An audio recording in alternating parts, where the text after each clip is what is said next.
there's been a lot of talk about the 92 Olympic Dream Team men's basketball versus the 2024 men's team that is currently playing in the Olympics in Paris. Um, the circumstances were different. I believe there was only maybe a handful or so NBA players on the other teams in '92, and a lot of the players were basically, quite frankly, scared of the '92 team, and they were like admiring them, and they wanted to take pictures and get autographs and all that stuff after the games, and that it was just a new concept, and basketball hadn't really developed all over the world at that point.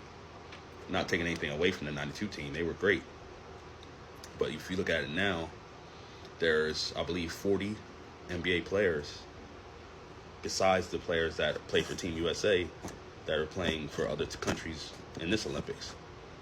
So you have to factor that in. The quality of basketball has gotten drastically better over the last 30 years.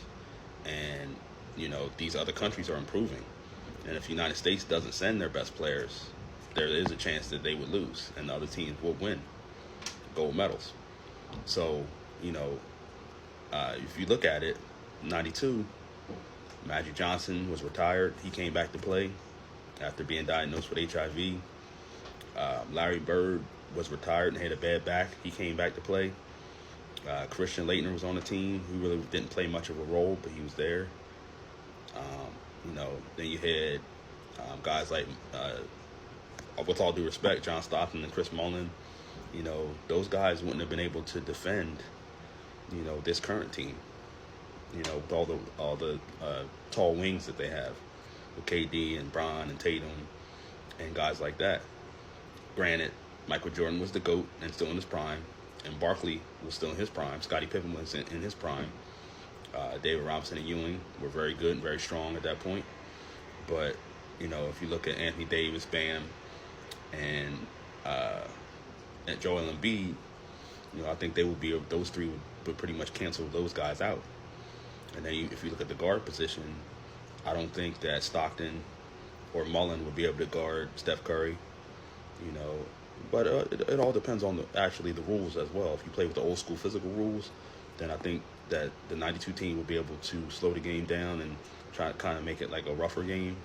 But if they play with the current rules, this team, the 2024 team, will win by probably about 20, 25 points.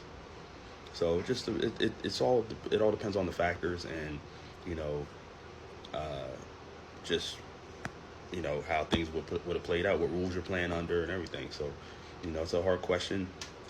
That's why I feel like you basically have to stick to errors when it comes to things like this, because you simply don't know what would happen. It would be a great experience to see what would happen if they played each other, but we'll never know, unfortunately. So it is what it is. It's fun to talk about, but unfortunately, that's it. We'll never know. That's all I got. Just a little something on my mind. See you when I see you. Peace.